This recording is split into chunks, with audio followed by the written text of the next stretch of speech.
भारत और बांग्लादेश के रिश्तों में अब एक नया मोड़ आ गया है और इसकी वजह बना है गेहूं। वो गेहूं जो कभी भारत से बांग्लादेश की थाली तक पहुंचता था, अब अमेरिका के रास्ते होकर जा रहा है। कभी बांग्लादेश की पहली पसंद रहा, भारत अब उसकी लिस्ट से बाहर हो चुका है और अमेरिका उस खाली जगह को भरने के लिए तैयार बैठा है। ऐसा क्या हो गया कि बांग्लादेश जैसे देश को अब भारत के बजाय अमेरिका के सामने हाथ फैलाने पड़े? क्या भारत ने गेहूं रोककर बांग्लादेश को सबक सिखाया है या फिर यह किसी बड़े कूटनीतिक खेल का हिस्सा है? इन सवालों के जवाब आपको इसी वीडियो में मिलेंगे। लेकिन उससे पहले अगर आपने अभी तक हमारे चैनल को सब्सक्राइब नहीं किया है, तो सब्सक्राइब कर दें। दरअसल हाल ही में बांग्लादेश ने अमेरिका के साथ एक बहुत बड़ी गेहूं डील साइन की है। यह डील 5 साल के लिए है और हर साल 7 लाख टन गेहूं की सप्लाई अमेरिका से की जाएगी। बांग्लादेश को इस डील के लिए लगभग $200 मिलियन खर्च करने होंगे। अब सोचिए कि एक ऐसा देश जो भारत से मात्र कुछ 100 किलोमीटर दूर है, उसे भारत से सस्ता, समय पर और भरोसेमंद गेहूं मिल सकता था।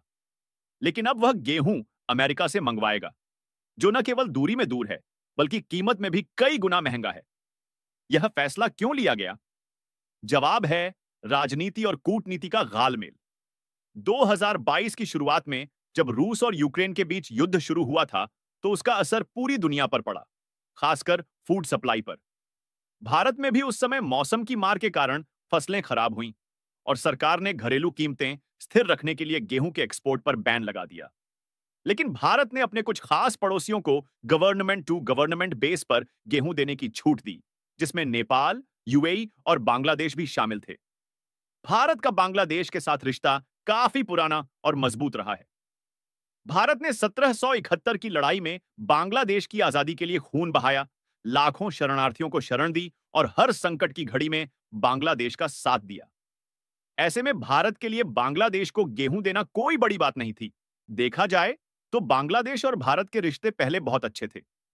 ऐसे में जब भी बांग्लादेश को जरूरत पड़ी, भारत ने तुरंत मदद की, क्योंकि भारत के पड़ोस में है तो अनाज सस्ता भी पड़ता था, न कि बराबर ट्रांसपोर्ट और बीमा का खर्च आता था। आपको बता दें कि बांग्लादेश 85 से 90% गेहूं बाहर से मंगवाता है और उसकी पहली पसंद भारत ही होता था। भारत 2021 से 22 में बांग्लादेश को सबसे ज्यादा गेहूं एक्सपोर्ट करने वाला देश था। उस साल भारत ने बांग्लादेश को 7 मिलियन टन गेहूं भेजा था, जिससे भारत को करीब $1 बिलियन की कमाई हुई थी। लेकिन जैसे ही बांग्लादेश की सत्ता बदली और नई सरकार आई, बांग्लादेश ने भारत से दूरी बनाना शुरू कर दी। भारत ने गेहूं भेजने में देरी की, लेकिन बांग्लादेश ने इस बार भारत से कोई रिक्वेस्ट तक नहीं की। वह सीधे रूस की तरफ गया, लेकिन वहां की डील भी ज्यादा दिन नहीं चली। इसके बाद वह अमेरिका की गोदी में जाकर बैठ गया और अमेरिका के साथ 5 साल की गेहूं की डील कर ली। इस डील के पीछे केवल खाद्यान्न की जरूरत नहीं है, बल्कि इसमें एक गहरी चाल छिपी है। कुछ दिन पहले ही अमेरिका ने बांग्लादेश पर 35% टैक्स लगाने का ऐलान किया है, जो 1 अगस्त से लागू होना है। अब कहा जा रहा है कि बांग्लादेश ने अमेरिका को खुश करने के लिए यह डील की है, ताकि टैक्स में कुछ राहत मिल सके। लेकिन इसका दूसरा पहलू भी है। अमेरिका के लिए यह डील केवल गेहूं बेचने का मौका नहीं है, बल्कि भारत के पड़ोस में अपना दबदबा बढ़ाने का सुनहरा अवसर भी है। भारत सोचिए, अमेरिका पहले पाकिस्तान को हथियार देता है, फिर अफगानिस्तान से निकलते ही चीन को रोकने के लिए इंडिया से दोस्ती का नाटक करता है। अब जब भारत रूस के करीब गया, तो बांग्लादेश को खरीद लिया। फिलहाल कुछ भी हो, जब बांग्लादेश का कोई भी फैसला भारत के प्रति है ही नहीं, तो भारत को भी इन्हें गेहूं एक्सपोर्ट करने से कोई फायदा नहीं है।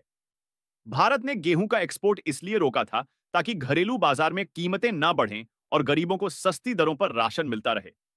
लेकिन भारत ने यह भी कहा था कि कुछ विशेष परिस्थितियों में, खास रिक्वेस्ट पर, वह सीमित मात्रा में गेहूं देगा।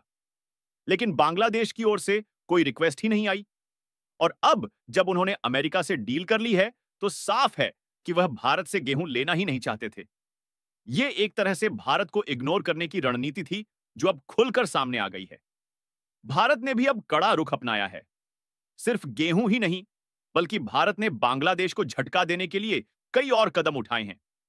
भारत ने बांग्लादेश को जूट और संबंधित फाइबर उत्पादों का एक्सपोर्ट बंद कर दिया है। साथ ही रेडीमेड कपड़े, रिफाइंड खाद्य पदार्थ, प्लास्टिक उत्पादों के आयात पर भी बंदरगाह प्रतिबंध लगा दिया है। इसके अलावा भारत ने बांग्लादेश के लिए ट्रांसशिपमेंट की सुविधा भी रोक दी है, जिससे बांग्लादेश की गारमेंट इंडस्ट्री पर गहरा असर पड़ा है। बांग्लादेश की गारमेंट इंडस्ट्री दुनिया में दूसरे नंबर पर आती थी और वह भारत के रास्ते कई देशों को अपने कपड़े एक्सपोर्ट करती थी। लेकिन अब भारत ने ट्रांसशिप बंद कर दी है, तो बांग्लादेश को सीधा नुकसान हो रहा है। अनुमान है कि बांग्लादेश को इस कारण लगभग 66,000 करोड़ का घाटा हो सकता है। और इसका फायदा किसे हो रहा है? भारत को। भारत की टेक्सटाइल और गारमेंट इंडस्ट्री, जो बांग्लादेश की वजह से पिछड़ रही थी, अब तेजी से आगे बढ़ रही है।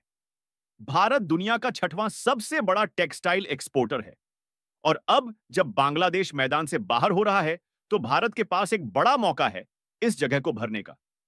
अनुमान है कि भारत का कपड़ा निर्यात, जो इस समय 3 लाख करोड़ के आसपास है, वह 2030 तक 9 लाख करोड़ को पार कर सकता है, यानी 3 गुना बढ़ोतरी। और टेक्सटाइल एक ऐसी इंडस्ट्री है जिसकी मांग कभी खत्म नहीं होती। लोग कुछ खाएं ना खाएं, लेकिन पहनना तो पड़ेगा। इसलिए कपड़े की डिमांड कभी नहीं रुकेगी। इस पूरे घटनाक्रम से यह साफ हो गया है कि बांग्लादेश अब भारत पर निर्भर नहीं रहना चाहता। लेकिन सवाल यह है कि क्या बांग्लादेश को भारत जैसे भरोसेमंद पड़ोसी को यूं छोड़ देना चाहिए था? क्या अमेरिका, जो कभी भी अपने फायदे के लिए किसी भी देश को छोड़ सकता है, उस पर भरोसा करना ठीक है? क्या बांग्लादेश को अमेरिका की गोदी में बैठकर अपने भविष्य का सौदा नहीं कर दिया? क्योंकि अमेरिका कभी भी किसी को फ्री में कुछ नहीं देता। वह हर डील के पीछे अपना फायदा देखता है। और आज बांग्लादेश के साथ गेहूं की डील की है, कल किसी और चीज को लेकर उसका दबाव बढ़ा सकता है। भारत के लिए यह एक मौका भी है और चुनौती भी। मौका इसलिए क्योंकि अब भारत को अपनी टेक्सटाइल इंडस्ट्री को और ज्यादा मजबूती से आगे बढ़ाने का समय मिल गया है। और चुनौती इसलिए क्योंकि अब अमेरिका भारत के पड़ोस में घुसपैठ करने की कोशिश कर रहा है। लेकिन भारत को इससे घबराने की जरूरत नहीं है। भारत ने अपने आत्मनिर्भर अभियान के तहत पहले ही बहुत कुछ हासिल किया है और अब जब बांग्लादेश जैसे देश खुद ही भारत से दूरी बना रहे हैं, तो भारत को अपने हितों की रक्षा करनी ही चाहिए। बांग्लादेश ने भले ही अमेरिका से डील कर ली हो, लेकिन भारत के लिए यह कोई घाटे का सौदा नहीं है। बल्कि भारत ने अपने गेहूं को रोककर, अपनी टेक्सटाइल इंडस्ट्री को बढ़ावा देकर और बांग्लादेश को उसकी जगह दिखाकर एक समझदारी भरा कदम उठाया है। भारत अब किसी देश के नखरे नहीं सह सकता, खासकर जब वो देश बार बार भरोसा तोड़ता हो। इस पूरी कहानी से यह भी साफ होता है कि अंतर्राष्ट्रीय रिश्ते केवल व्यापार या मदद पर नहीं चलते। वे चलते हैं राजनीतिक समीकरणों, रणनीतियों और कूटनीति पर। बांग्लादेश ने जिस तरह भारत को दरकिनार किया है, वह यह दिखाता है कि उसकी प्राथमिकताएं अब बदल चुकी हैं।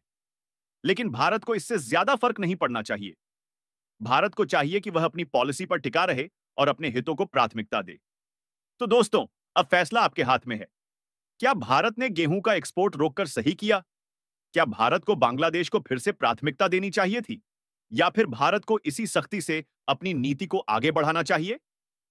अपनी राय हमें कमेंट में जरूर बताएं और इस वीडियो को लाइक करके अपने दोस्तों के साथ जरूर शेयर करें, ताकि उन्हें भी यह जानकारी मिल सके। इसी तरह और भी जागरूकता भरे वीडियो देखने के लिए चैनल को सब्सक्राइब जरूर करें और बेल आइकन को ऑल पर सेट कर दें। जय श्री राम।